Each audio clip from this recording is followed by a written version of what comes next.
আমরা আজকে তো জানেন আমরা সবাই বিজয় দিবসের অনুষ্ঠানে ছিলাম। আমরা তাৎক্ষণিক একটা খবর পাইছি যে এখানে ওই যে বীর মুক্তিযোদ্ধা আব্দুল মান্নান খানের ইয়াতে কে বা কারা রাত্রে এরকম আগুন দিছে বা ছাই পড়ে আছে আর কি।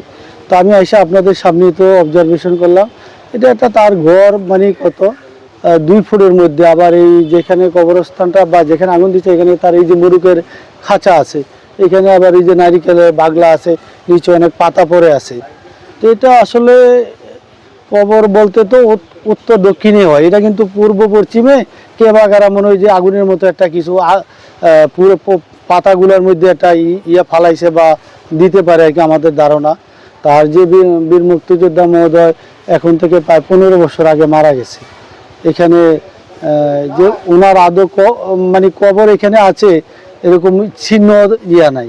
তো আমি ওনার ফ্যামিলির সাথে কথা বলছি, তারা বলছে আমাদের কোনো শত্রু নাই বা ইয়া নাই, কেউ দিতেও পারে না, ওনারও কোনো শত্রু নাই।